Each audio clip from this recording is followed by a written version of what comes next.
Well, folks, welcome to one more edition of Politics Done Right. I'm Egberto Willies, your host. Thank you so kindly for being a part of the show with us today. Well, we are 6 hours late. But like I told you in the upload video that we were still going to do this program because this was an important program, especially in these times, especially in the times where we have an existential threat to America. So I was not going to go a weekday without a program so that we can all be informed. So welcome to Politics Done Right, 6 hours removed. But you know what? We have a great show for you. We have a lot of things. So what is it? What is the title of the show today? Let's go ahead and start talking about the title. Title of the show today is Trump Big Debate Loss, Debate Analysis, Republicans Fight About ACA, and more.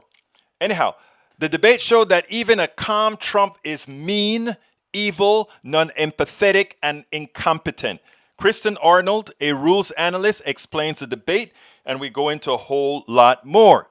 Anyhow, the topics that we're going to be covering, we have quite a few videos to illustrate a lot of what we want to show. And starting with, we want to show 2 Republicans got at each other over Trump and GOP 10-year failure to develop a healthcare plan. That's a doozy you have got to see. President Trump, COVID-19 lie called out by reality. His continued line should be criminal as it kills. And Rachel Maddow skewers Trump as a super spreading epidemiological menace. I have a problem with that word. You know what it means. Epidemiological menace.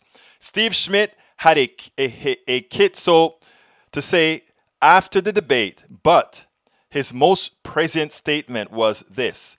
This is all going down. The stench of defeat lingers all around this. Lastly, Kristin Arnold analyzes the second 2020 presidential debate between Biden and Trump. She believes it was much better moderated. She believes that cutting the microphone may have helped make it a more controlled debate. So we're going to close out with that. Anyhow, all together, folks, we have a pretty darn good show for you today. Please remember the first thing that I ask all of you to do, since I'm 6 hours removed, I know this is probably going to be a new audience as opposed to my 3 p.m. audience, but everybody gets a chance to see the podcast and all the other pieces. But if you're just joining us, I ask one big favor. Please, please, please, please share our program. We cannot make it if you don't share the program. That is how we actually get things done. So please go ahead and share. So anyhow, let's go ahead and get started. The first thing is 2 Republicans. Check this out. You know Republicans are in trouble when 2 Republicans are on a panel fighting about health care, and one of them actually comes to sort of a confession point and says, you know, given that you have nothing, people would take something over nothing, even socialized medicine, you know, as if socialized medicine is not what most of the rest of the world has, and the people are healthier than America, right? But that is what she says. Check this out, and then we'll take it on the other side. I don't understand why you are repeating the lie. Joe Biden's plan is not to eliminate private health insurance, as he said repeatedly. He wants to allow people to keep their private sector plans, but he also wants to be able to create an option. I don't understand why this continual emphasis on and doubling down on a lie. Joe Biden is saying his health care plan won't do that, and yet he is for improving Obamacare, which Nancy Pelosi said is basically a step to single payer. We all know, in fact, I'll make a bet with you, Governor.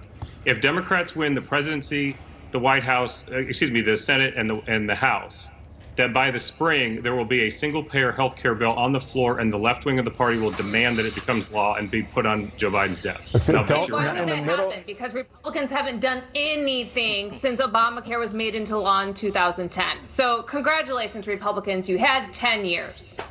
Go ahead. Keep going, I Amanda. actually don't disagree with you on that. Amanda, you are on a roll. No, I was in the Senate. I tried to repeal it and get a plan to replace it. I was part of that. How long do you expect people to wait? Because I am in the camp of someone on the private market that really wants a strong private healthcare market so I can get affordable healthcare. Where have the Republicans been? I have been waiting for that plan to show up. And I am fearful too, Mike, of what may happen if the Democrats have a socialized healthcare system. But who can I turn to for help? It sure as heck has not been the Trump administration. What happened? She's right. It has been a decade, and Republicans still have not come up with a plan. And this president, honestly, hasn't come up with a plan. I know you're criticizing Joe Biden for, the president saying, okay, it's going to be 2 weeks, it's going to be whatever, and but Joe Biden's, there is an actual plan there that people can read, whether you agree with it or not.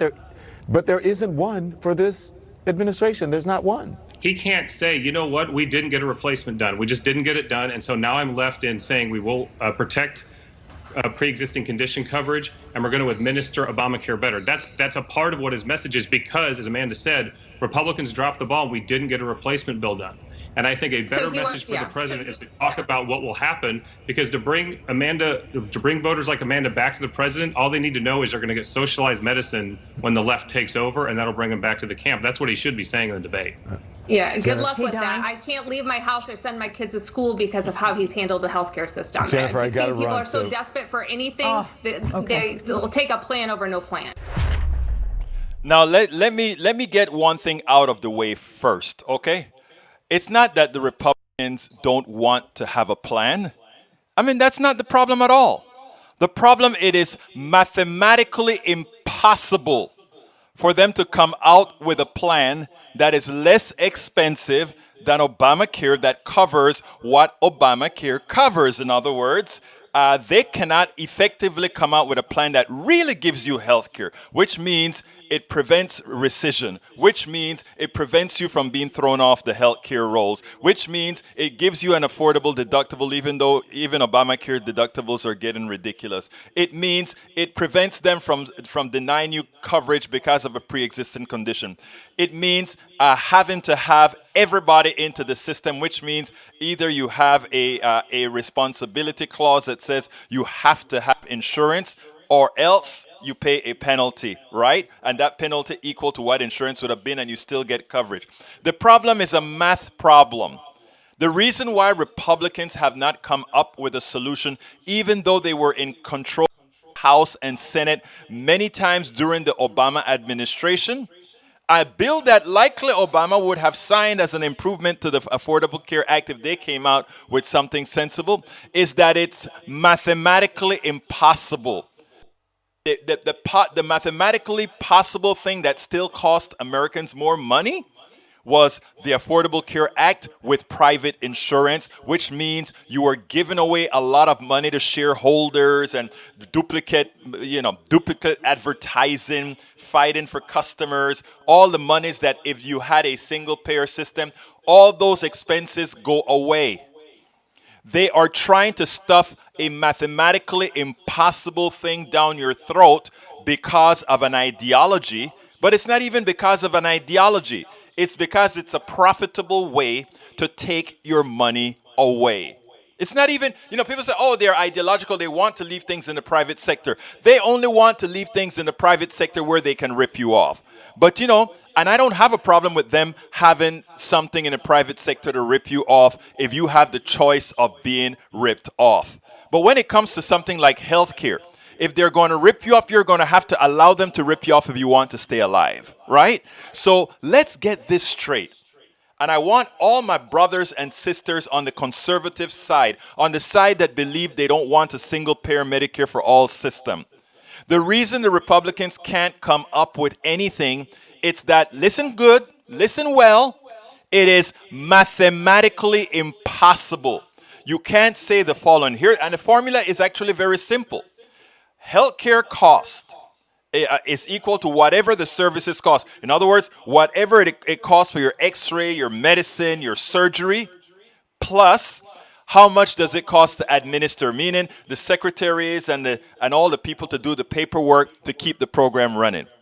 But private health care means all of that Plus, in addition to that, you have to add advertising costs. You have to add the cost of duplicate databases to keep people. You have to add the cost of the shareholders who invest in the insurance companies. They want a profit too. You have to add the cost of overpaid executives.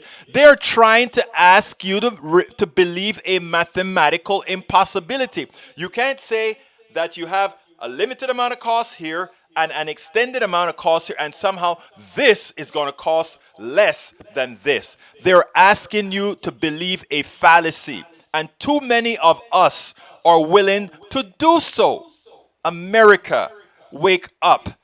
The reason all the other countries of success in the rest of the world, even countries that we call banana republics, have a single payer or some permutation thereof, is because you cannot have a for-profit system, a for-profit paying system. I'm not talking about buying equipment and all. I'm talking about a system that pays for the services, where you have to pay shareholders and executives and bonuses and all of that. Let's give an example. Somebody goes and sell you a healthcare policy that costs $10,000 a year. The first year, that person may pocket $3,000 worth of profit. That's your money going directly into the pocket of the person who sold that insurance to you. They hope to make it as you continue to pay that price every year. It's a racket. It's a racket. Insurance is a racket, but you don't have to have all insurance, but you do need to have health care. So people, don't fall. The reason the Republicans have not come up with an answer thus far is because anything other than single payer, a Medicare for all system, mathematically impossible to be more expensive than private healthcare. Private healthcare costs a whole lot more, or they must give you a whole lot less. That's the bottom line. Okay, folks, welcome, Bridge MCP. Welcome aboard, Christina. How you doing, Christina Walsh? Welcome to Politics Done Right. And yes, after that power failure that we had for the 3 o'clock show, I had to do this. I got to get all the podcasts going or whatever. And I figured, maybe if we come at 9 o'clock instead of 3 o'clock, we'll get a new audience as well. But anyhow, new audience. This show is a show that comes on Monday, Tuesday, Wednesday, Thursday, Fridays at 3 p.m. right where you are seeing it right now, whether YouTube, Facebook Live, Facebook Live, Twitch, or Periscope. So please share it, let other people know about it so that we can keep this stuff going. Anyhow, let's see. My Obamacare deductible,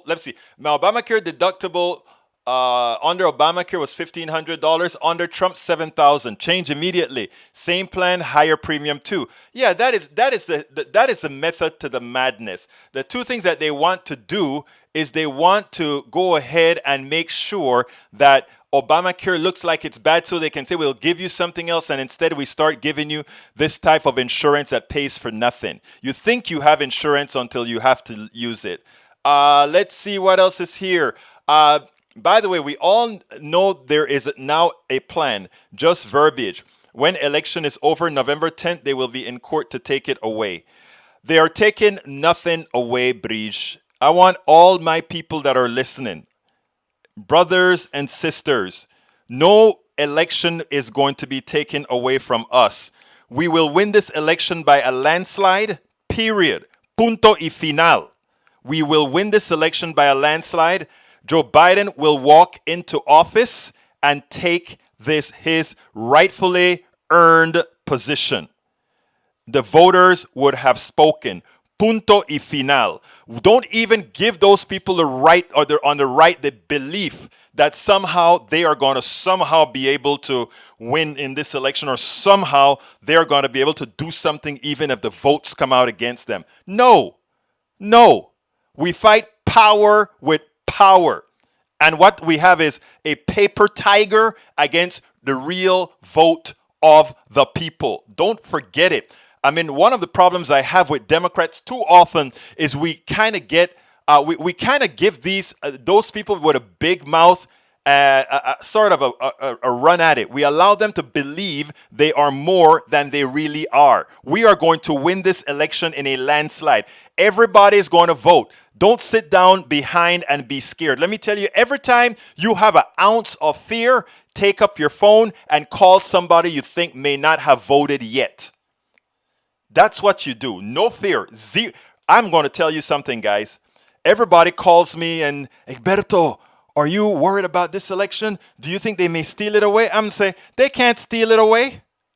They can try all the voter registration. What we have to do is follow the rules and go vote. If it takes us 11 hours in a line, make a telephone call and say, hey, this line here is 11 hours long. Bring a latrine and bring food. And all of us form a posse and do it. The Democratic Party in every county needs to be ready to cover for the people. We'll follow the law. We'll follow the law. If they want to institute all these voter suppression techniques, as long as they've done it legally, let them try to make it however suppressed it is. And then we beat it by following the rules and getting in there. Now, here's the kicker. As soon as we get elected, because we will get elected, we make sure to change the laws to what a democracy really looks like. So the idea here is nobody gives up power easily. Always remember that. Those in power never give up power easily. You have got to take it from them. And in America, you take power with the vote. In America, you take power with the vote. And you make sure that whatever the vote said, that the power behind that vote is realized. Daniel Ledo says private healthcare is morally superior, but Egberto has never been concerned with the morality of it. Saying that private healthcare is morally superior is mentally deficient. And the reason that is if you cannot understand that healthcare is simply paying a bill, nothing more. That is all healthcare insurance is, paying a bill. You have been fooled into believing that medical health insurance is something else. Now let's go ahead and do something else here, okay? Because when I say, oh, medical insurance is paying a bill, people start to say, oh no, medical insurance is more. They have to have things like manage risk. You only have to manage risk to pay a bill if you're trying to rip people off.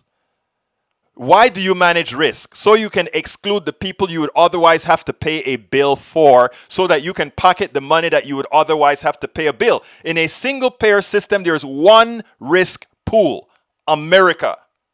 And therefore, the health of America determines what we pay in the insurance premium. Well, it's actually the health of America plus what we as a country decide is going to be the basic medical services we want.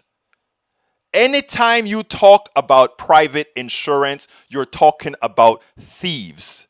Private health insurance, we're talking about thieves. Remember that. Nothing more, nothing less. We actually put a facade on it to make it seem like it is something more than it really is. It is simply paying a bill. Thank you so kindly for that super chat, Maria Telis. Muchas gracias por eso. Let me tell you something, guys. Look, you have to remember that. You are solely, when you pay insurance, you are paying extortion. Because remember, the only service they provide you, health insurance provides you one service. You go to the doctor and they pay your bill. If we have a single payer, you go to a doctor and that single payer pays your bill. And here's the other kicker they try to fool you about. Oh, but we want you to have choice. That is like asking the slave, which master do you want? Do you want this master, or that master? They're all going to whip the skin off of your back. But a single payer says you really have choice. You decide what hospital you want to go to. You decide what doctor you want to go to. But when you have private insurance, they tell you you can go to this set of doctors, or you can use this set of medicines, or you can use which one? Where is the freedom? This is a lie that they try to make you believe. And it's imperative that we start educating ourselves to understand the fraud that health insurance is, my brothers and sisters. We have to start understanding that it is a fraud. Now, Biden is not going to come out and say some of these things, right? Because, it takes a lot of time to convince people of all these other things, right? It takes a lot of people. No, and here's the difference. Daniel Ledosa Egberto is talking about government-controlled healthcare. No, I'm talking about government-controlled health insurance, which means they pay the bill to the doctor, to the hospital, to the medicines you want. The private insurance does not give you that option. Private insurance tells you what drugs you can take. Private insurance tells you what doctor you can see. Private insurance tells you what hospital you can go to. That is health slavery. If you have we the people who simply says, as a community, we pay the bill of each individual healthcare because it's a right, and you choose what doctors you want, that is Medicare for all. But you see, it's not sold that way. So Daniel Ledo, I will understand if you don't understand that in the beginning, but now that you're informed, if you still think otherwise, may I suggest that you really prefer to be run by oligarchs. Okay, that was I didn't intend this to be that much of a healthcare position, but let's move on to the next subject, because Donald Trump right now is lying his you-know-what off, okay? And today he was called out on a show, so let's go ahead and play that, and then we'll take it on the other side. You know Republicans are in trouble when two Republicans are on a panel. And the president said about the pandemic, Dr. Patel, he said this, that we are rounding the corner. It's going away. Well, let's listen to what else he had to say. There is a spike. There was a spike in Florida, and it's now gone. There was a very big spike in Texas. It's now gone. There was a very big spike in Arizona. It's now gone. And there are some spikes and surges in other places. They will soon be gone. But, Dr. Patel, he's saying this as we have 39 states with double-digit increases in COVID-19 cases. We had a record high number of daily new coronavirus cases just yesterday, with more than 77,000. And the COVID Tracking Project did a snapshot of this third surge, indicating that it's not that there will be an epicenter like in the first two surges, if you take a look at what they just looked, but it's going to be everywhere. Yeah, that's correct. You can show the final map. Yeah, the map is really disheartening, because we're now seeing 60 to 70,000 new cases a day, approximating 1,000 deaths a day. We're going in the wrong direction. States like Texas, by the way, are reopening COVID units. So any improvements that they had made recently are now being reversed in the majority of the country. In Utah, one of the largest hospital centers was closed to trauma because they were so full of COVID cases and other hospitalizations. So, Andrea, simple fact across the United States is it's quite the opposite. We're heading into a much more concerning, not turning the corner or improving. We spend a lot of absolutely so. It's not improving. So as you can see, you simply have a president who lies. A president who lies. He knows that the rates are going up in Texas. He knows that the rates are going up in Florida. He knows that the rates are going up in all these darn red states. In his debate yesterday, he claimed it was blue state governors that was where the problem was. Not true. Actually, the blue state governors have followed the science, and for most of them, the rates are going down. Now the catastrophe is happening elsewhere, as you're going to see. Donald Trump is a super spreader. Every county that he has a rally in, it increases the spread of the virus. He's an assassin. The president is an assassin. Let's check out this on Rachel Maddow, and you'll see what I'm talking about. I love that the president at the debate last night tried to spin the idea that COVID is basically only a blue state problem. The president in the last week has told us that COVID is caused by masks, and he tried to sell us last night that it's caused by blue state governors. Meanwhile, North Dakota has the worst COVID outbreak on earth, and North Idaho has nowhere to put their patients anymore. But the president is cheering on the anti-mask folks there, and the local officials are listening. This was President Trump's visit today to the largest retirement village in America. It's a retirement village. So that means it's all older Americans in this crowd. Let the record show, let history note that this is what the President of the United States did today, on the day the country had more new COVID than any other day thus far in the entire pandemic. That's how he gathered his fellow Americans together today. So close. Get closer. Get close. Anybody wearing a mask in that picture? See. Neck pace of rallies in battleground states during the final days of his re-election campaign, defying public health guidelines as a wave of new coronavirus cases smacks the United States. Trump will stage 6 rallies over the next 3 days in Florida, Ohio, Wisconsin, North Carolina, and New Hampshire as he rushes to make up ground on Democratic nominee Joe Biden. The president is expected to draw thousands of unmasked supporters to each of these rallies, running the risk of seeding new outbreaks as virus cases hit levels unseen since the summer. And now we know surpassing even the worst of the summer. USA Today tonight. Quote, as President Donald Trump jetted across the country holding campaign rallies during the past 2 months, he didn't just defy state orders and federal health guidelines, he left a trail of coronavirus outbreaks in his wake. When U.S. cases started climbing in mid-September, Trump did not alter his campaign schedule, but continued holding an average of 4 rallies a week. He stopped first in Minnesota, where Blue Earth County's coronavirus growth rate was 15% before Trump's rally. It grew to 25% afterwards. 3 days later, the president was in Lackawanna County, Pennsylvania, where the coronavirus growth rate jumped from less than 3% before his visit to more than 7% after his visit. Even in states where cases were already rising, the spikes in at least 4 counties that hosted Trump rallies far surpassed their state's overall growth rates.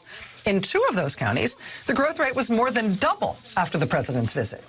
In Beltrami County, Minnesota, where the president held his rally in Bemidji, the case count there swelled by 35% compared to the state's 14%. In Marathon County, Wisconsin, the case count surged by 67% after the president's visit, even though the overall growth rate in the state was less than 30% at the time. You know, it is one thing to be mad at this president for presiding over the worst botched COVID response of any nation on earth, and 220,000 of our fellow Americans paying with their lives because of it, right? It's one thing to be mad about him botching the response in terms of governance, including the news just tonight that it turns out he disbanded the Federal Vaccine Safety Office last year. You'll recall he also disbanded the Global Health Security Office at the White House in 2018 because that's something Obama made, so it must be terrible. So he got rid of it, and then we got the coronavirus, and then we got it worse than anywhere else on Earth. But it is another thing to come to the realization that he really is Johnny Appleseeding this thing all over the country. I mean, he's like a universal donor for this thing. His actual campaign, his personal ego-feeding desire to do large, in-person, unmasked events, even specifically at events reserved just for old people, even in places where the virus is running rampant and the hospitals are full to bursting.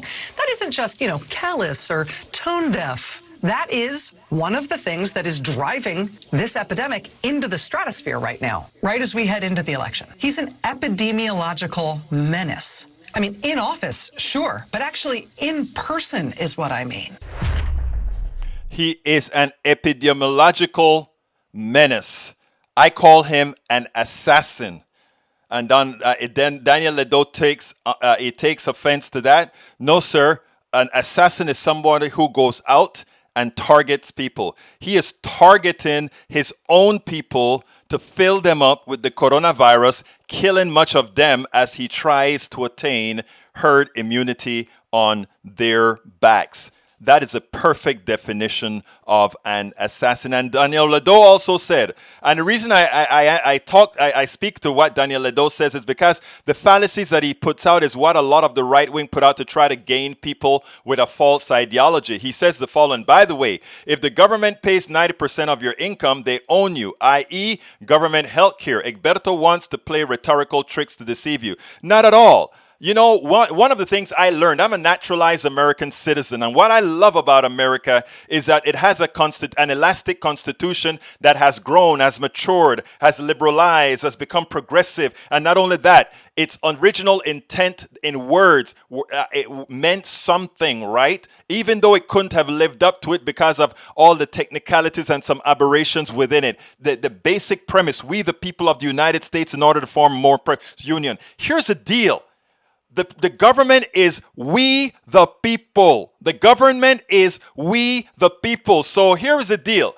Daniel Ledo says, by the way, if government pays 90% of your income, then they own you. No, if we the people pays 90% of your income, then I have an allegiance to those people who I work for as a person who is within this society.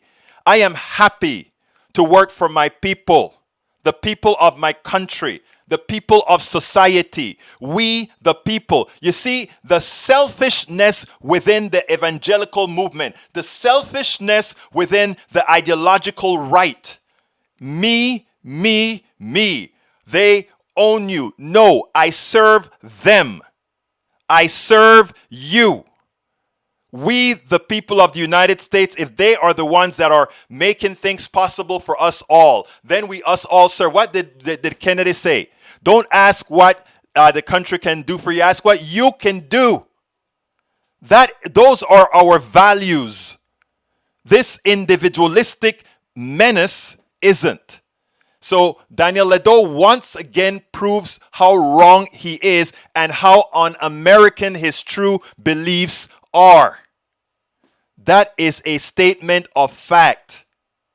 That is a statement of fact. I'm so sorry to hear what the duck that quacks, that you had to go ahead and do that for assistance, brother. That is what we're talking about. We have to make one of the reasons I ask people to come on to my program and tell their stories, right, is because Americans know how to suffer a lot in silence.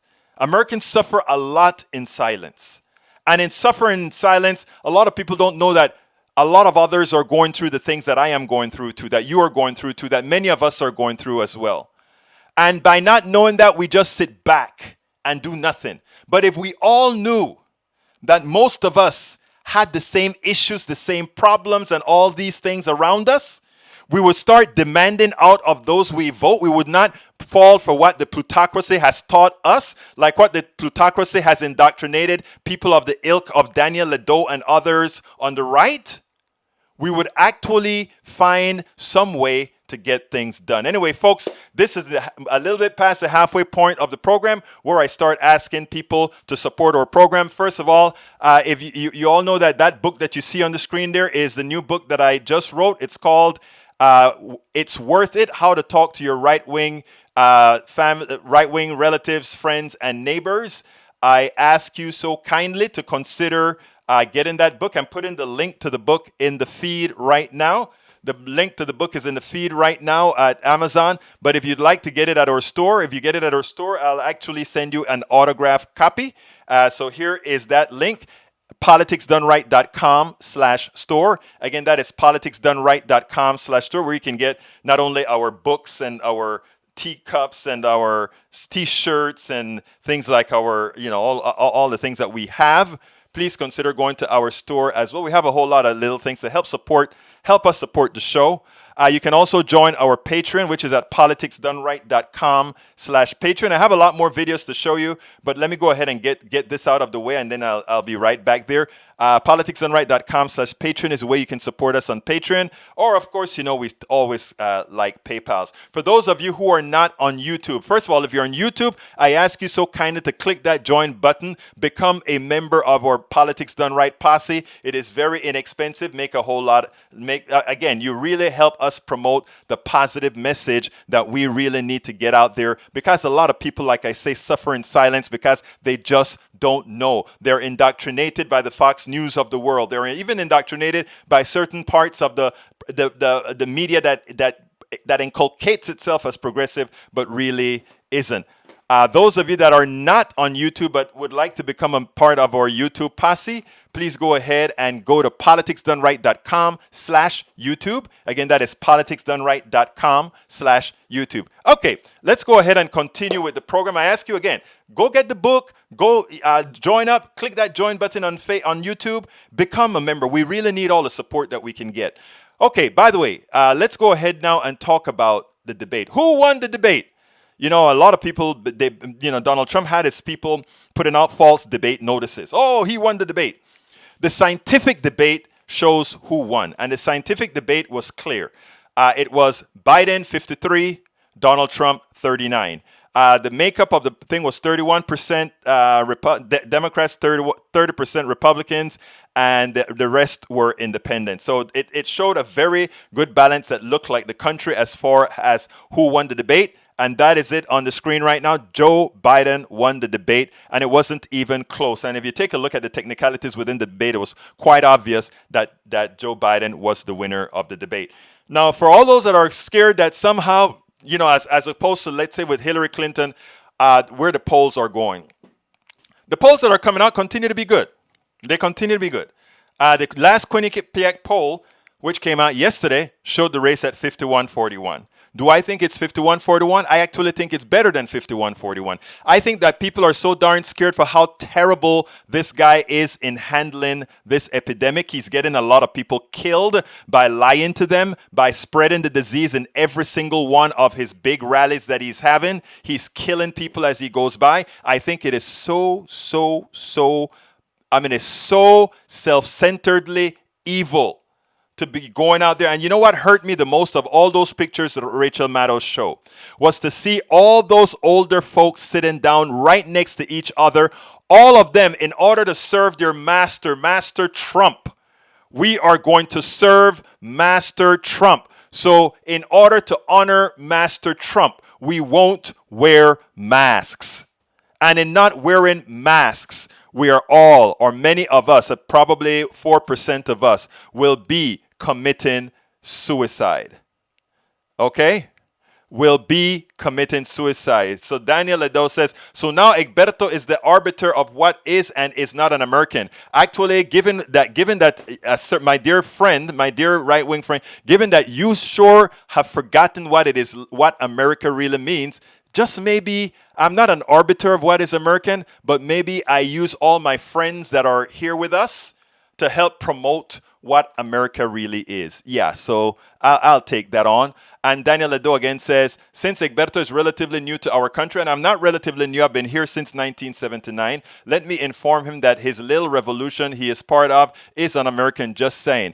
Oh, wow, oh my God, we forgot how the America got started with the guys who decided, you know what, we don't want to pay taxes to England, so we are just going to take this land. By the way, it wasn't our land in the first place. So after we stole the land, we go ahead and we say we're going to take it from England. We'll take the land that England stole and just start building a new country on it. Come on, you're not in the moral position for your statements at all, sir. All right. At this time also, and Daniel, I came here. Thank you, Breach. Let me go ahead and call out all my great people that are here. Breach MCP, welcome aboard. Nanette Bird Smith, welcome aboard. Marie Tellis, welcome aboard. The Duck That Quacks, welcome aboard. Marianne Brooks, welcome aboard. Daniel Ledo, welcome aboard. Let's see who else I've got here. I like to call everybody out. Linda E, welcome aboard. Paul Mack, welcome aboard. Nanette Bird Smith, welcome aboard. Okay, continuing all the way up our screen here. Bear with, if I miss you, just drop me another line. V Celeb 45, Dennis 41, welcome aboard. Okay, I'm still going up. Tim Whites, welcome aboard. Thank you very much, Maria Telis, for the super chat. Love you, folks. Follow her lead. Hit that $sign and provide us with a super chat. Keep us going. Christina Rowan Walsh, welcome aboard. Let's see. LJ, welcome aboard. Man, I have everybody. I have Twitch. I've got Periscope. I've got YouTube and Facebook all here at once. Paulette Stanzel, welcome aboard. Okay. And Chris. Great. Let me go down to the bottom now. Good. Hey, guys. Now, here's the thing. by the way, remember this is your show. This is y'all's show. So if you want me to talk about something else or whatever, just say it. Right now I have, I need to bring on Steve Schmidt. I love Steve Schmidt. Listen to what he had to say about the debate, and then we'll take it on the other side. Steve Schmidt knocked this one out of the park when it comes to both Biden's family and about Donald Trump going down. Check this out. Let's take it on the other side. What do you say to Trump critics who look at this and think, how was time even spent litigating someone else's family when you look at the hornet's nest of corruption and pay to play, an indicted campaign chair and Steve Bannon, record-breaking first-term indictments criminally of any president, either party in history, and you're discussing Joe Biden's family? Well, great question. I think the majority of the country thinks it's ludicrous. This is the most corrupt president in the history of the country, bar none, with the most corrupt family in the history of the presidency. One can look at the awarding of the trademarks by the Chinese government to Ivanka Trump, or we could look about the disclosure of the Chinese bank accounts that Donald Trump has, the fact that he pays more in taxes to the Chinese. But the larger point is when you marvel at the corruptness of the Trump family, Joe Biden has been clean. No one's ever made ethics allegations against Joe Biden. I helped run a campaign against Barack Obama and Joe Biden. There's nothing there. Clean as a whistle. You know, Joe Biden was someone who lived a very middle-class life, never made more than $167,000 a year in all of his government service, and he was annually ranked as the least wealthy United States senator. It's all complete and total BS. And you know, I have a bridge to sell you if anybody buys, you know, the idea that Donald Trump is concerned about corruption there. It's just, it's absurd. But, you know, it is an alternate reality that comes out of Fox News. You know, between the end of the debate and coming on with you, I have had a chance to watch the Borat movie. And I will tell you this, Rudolph Giuliani's career in American life has come to its end. He is disgraced, and he is the architect of the smears against Hunter Biden, as we all know.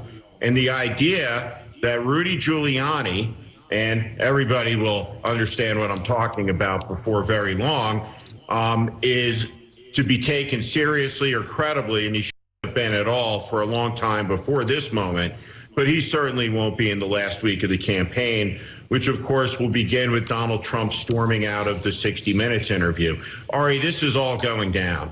The poll numbers are collapsing.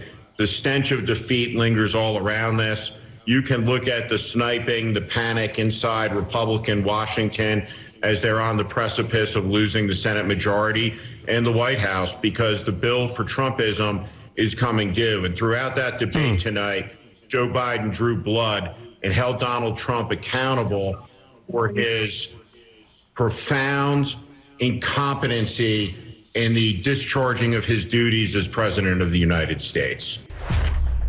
You can't argue with that. You can't argue with that. The stench of defeat is about to come. But again, as I tell everybody who's listening to this, the stench of defeat can only come if you not take anything for granted. You have to go out there and vote. As you can see from the debate that occurred today, we cannot survive in as the America we know America to be with an incompetent president, an evil president like we have today. So the only way that's going to change is for all of you to go out in droves, and vote to save the country. Steve Smith, a Republican, has got it right. And when I say you got to go out and vote to save the country, that's what I mean. You got to go out and vote. And every time you have a fear, because those right-wingers have a tendency to be bold, we are going to win and it's going to be a landslide. Remember the last time? The last time was not nothing special. The last time was all within the margin of errors. We just had the wrong candidate. Here we have a better candidate plus a pandemic, landslide. So anyhow, but you have to go out there and vote. You have to go. And anytime you feel a little bit of fear, every time you feel a little bit of concern, take up your telephone and make a call to somebody you think may not have yet voted and tell them, please go vote. If they say, no, I'm not going to vote, tell them, please, for me, for my health care, to help me, to help people you love, please go out and vote your interest. Vote the way you must. Vote the way you should. And like Marie-Therese just says as well, vote at the state level, vote at the national level, and vote at the local level. In other words, it's not just about president. It's also about all the people underneath. All the people underneath. You have to fill out that entire ballot. And I am going to be partisan here because it is existential at this point in our history.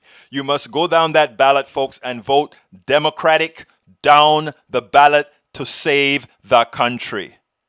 Okay? To save the country. To save the country. So if you feel fear at any time, you make sure and call 10 people. Have you voted yet? Go vote. Let's go ahead and talk to Kristin Arnold, who I called up at midnight yesterday, who helped us kind of understand the debate. Not from the technical point, but I mean from the technical part of it. Welcome to another edition of Politics Done Right. I'm Egberto Willis, your host. I'm here once again, like we promised, with no other than Kristin Arnold. Kristin, how are you doing today? I'm good. How are you doing, Egberto? I am doing great. You know, I told you after that next debate that we would be talking again to see if there was any improvement. I read your report and I sat down and I said, you actually seem a tad bit more positive. Well, it's a stark contrast than what we saw a couple of weeks ago. Thank goodness. But I think the moderator had a couple of points going in her favor. So, you know, the whole notion about the microphones being cut off for the first 2 minutes of each presentation. So if you think about it, that's 4 times 6 segments. That's 24 minutes of a 90-minute, which actually this went 96 minutes debate.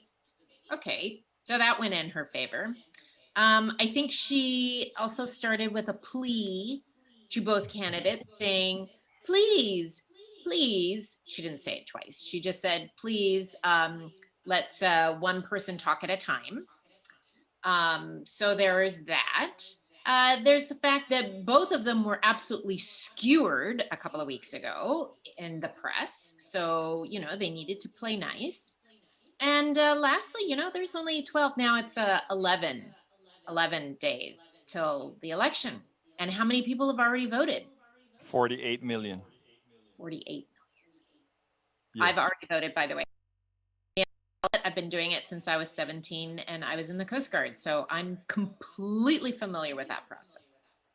Well, as a rules analyst, as an expert in interpreting these debates, what grade would you give it? So I think she did a B. A nice wow solid B. There's a couple of things that I do have as an issue. You know, the format as prescribed by the commission is 6 segments. Each segment is 15 minutes long. And it was not. Like the first segment was 25 minutes and then the next segment was like 19 minutes and then the next segment was 17 minutes. She threw in immigration in there, which might have something to do with American Families. But if that's the case, then American Families was like 22 minutes. So it really wasn't balanced. So by the time she got to leadership, which was supposed to be a 15-minute segment, it was 3. Yay! Still went 6 minutes over time. So her timing, probably not the greatest, but I think she was good in that she pointed out new information. She tried to keep people focused when people would go off on taxes or corruption or whatever. She's like, here's the topic. Or she would put people on time limits. Like you have 30 more seconds. Not that people really paid attention to it, but you have 10 more seconds. So I think she tried as best as, you know, you're talking to a president and a former vice president. vice president. I mean, you can't be too much of a horrible person. So I thought she did a pretty solid job. Now, the last time when I started, I said, how do you like the debate? Your answer was, what debate? So I come back to the same question. How do you like the debate? So I think that this was more illuminating. I think it was more substantive. I think it was more respectful. I think there was more, she did try to get people to answer questions. She didn't let people off the hook as much because there wasn't the room to obfuscate. So I thought she did a pretty good job. Now, what about as far as timing is concerned? Did they get equal time, or how was the distribution of time? No. Trump got like 4 more minutes. So what she was doing is she was trying to give Biden more time. So she would cut Trump a little bit, but Trump would then interrupt over her to get the last word. So, there was a little bit of back and forth between the two of them. So some people might think that she was deferential to Biden. I don't know if that actually is the case. I'd have to go back and look at the nuances, but I don't think she was. Now, when it comes to topic selection, was the topics wide enough as far as you're concerned? I can't really comment on the content. But the topics themselves. What I can comment on is I think that her topics were much less inferential.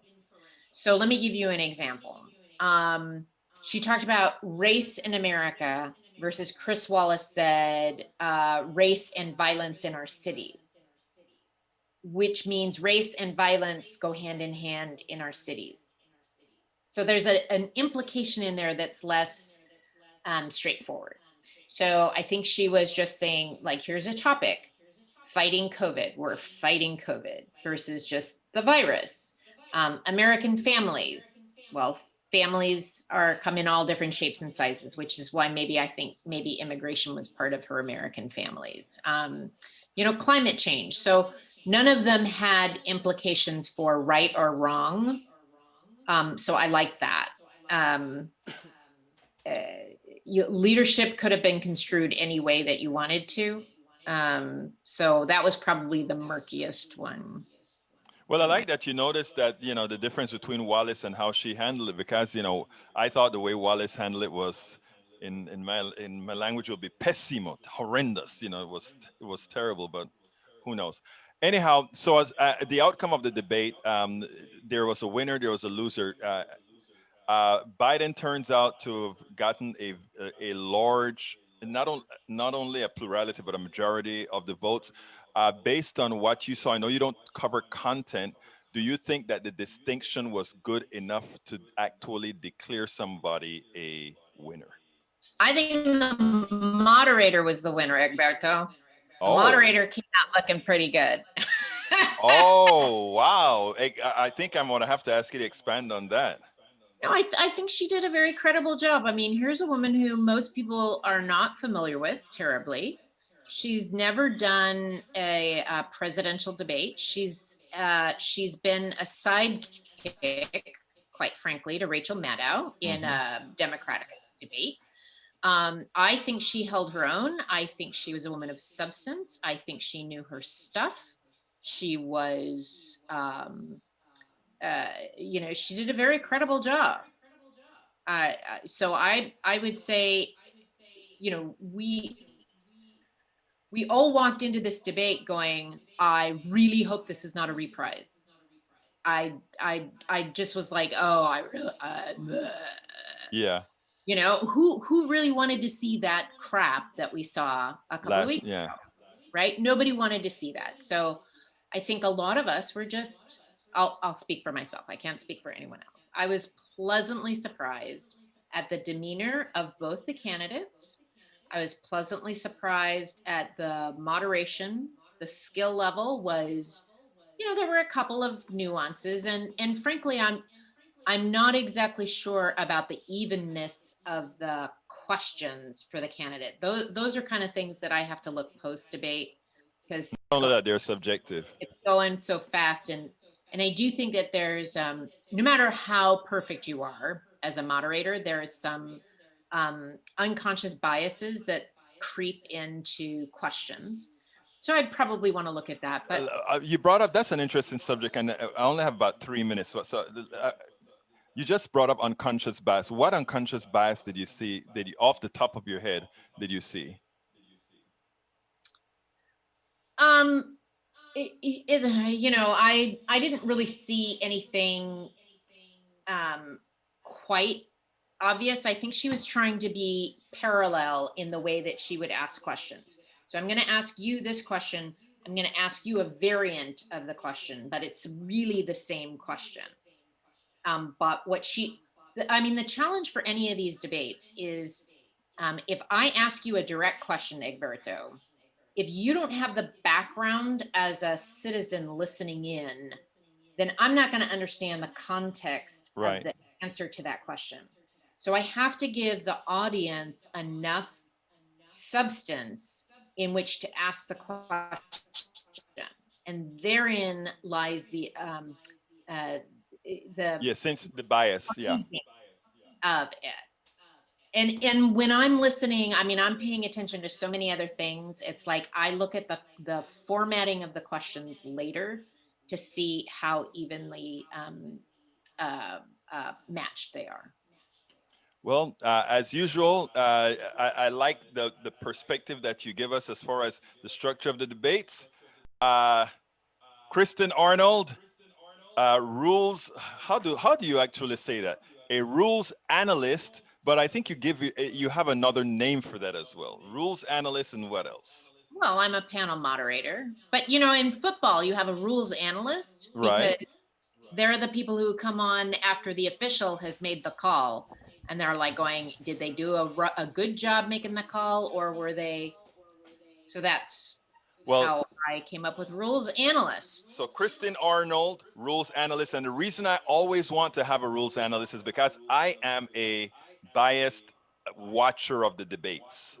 And I want somebody to tell me if my biases are based on the structure of the debate. And that's why every debate, I want to hear what you have to say.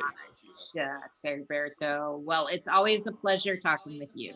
Thank you so kindly, Kristin. You have a wonderful rest of your day. You too. Okay, folks, I hope you enjoyed that. We are near the end of the program. I just want to call out some new people that came in. I think I saw, Memo Ray, welcome aboard. Lola J, welcome aboard. And let's see if I see anybody else. If I missed you, just drop me a line again, and I'll call you out, because there are a whole ton of messages to go through. Let me see if there's a quick one that I need to go through real quick, because just see. And now Trump Trump has a Chinese checking account. Daniel Ledo, not hard. Give the questions to my students and no one pass, except the foreign students. Weird, eh?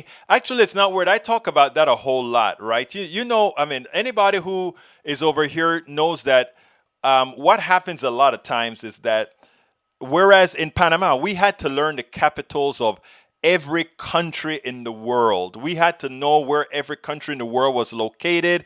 And given that the world is an American-centric world, we had to know every state in the United States, every capital of every state in the United States. So by the time we got here and had to take a test, a naturalization test, we knew all the material. It was like, okay, give us the test. Many Americans don't even get that in school. They don't even teach civics anymore. That is what many of the educational system really dictated by the right wing has caused the destruction of the American educational system on the civic level. They don't teach civics anymore. That's why somebody like Daniel Ledo can say, you're working for the government, or the government is going to own you. When he says things like that, it shows a complete misunderstanding of what government is. Government is We the people. We the people. And when you get that government is we the people, you work towards making sure government is good, and government does what's necessary to give we the people of the United States to treat the welfare of the people. And that is what's so anathema to the right. Anyway, folks, let's see. I'm concerned about the lower deportation numbers under Trump and what you think about that. That's a red herring, and we'll take that at another one. That's a red herring. I mean, I hear that a lot. Kyle D. Younger, welcome aboard. Anyhow, folks, please go ahead and get my book, I Ask You So Kindly. That is how you help support our program. Likewise, if you are on YouTube, please click that join button. Become a supporter. Become a member. That is how we can grow our network. Make sure that it's more. By the way, this program is, we are airing this program 6 hours late. It is normally 3 p.m. Monday, Tuesday, Wednesday, Thursday, Friday, 5 days a week, 3 p.m. to 4 p.m. every day. And on Tuesdays, it plays as well concurrently on KPFT 90.1 FM Houston, a Pacifica network station on air. So it's on 90.1 FM Houston, Texas on Tuesdays, but Monday, Tuesday, Wednesday, Thursday, Friday, it is on here on YouTube Live, Periscope Live, Twitch Live, and something else live. What am I missing? Periscope Live, Twitch, and Facebook Live, of course. Please consider, if you're not on YouTube right now, here's a link to go ahead and join our posse on YouTube. I'm going to also give you the link to join us on Patreon. This is a Patreon link here. If you want to become a member on Patreon, that is it right there on Patreon. And you can also visit us, support us via PayPal. And that is it right there via PayPal. Egberto, thank you. By red herring, you mean hard truth, but worth discussing. It is the truth with context. So yes, sir, it is always worth discussing, because if there's any kind of misunderstanding, we want to discuss why things happen. So we'll do that at some other time. Like I said, this program is normally on Monday, Tuesday, Wednesday, Thursday, Friday on at 3 p.m. Maria Teli says, and democracy refers to the people. República is for the right and rich and racist. That's a good one. Anyway, my name is Egberto Willies. This is Politics Done Right. And you guys know how I end this baby. I am what? Out! We spend a lot of time deconstructing the news, trying to parse it into a form that everybody can understand. We try to find those little nitpicks where it flies above the fray, etc. If you really like these videos that we do, I want to ask a big favor. Please go ahead. Number 1, subscribe to our channel. And number 2, please join if you can. Thank you so kindly for watching. Keep watching. Please remember to share. We must populate the entire internet with our progressive message, a message that we know is what most Americans say that they want. So help us, please join.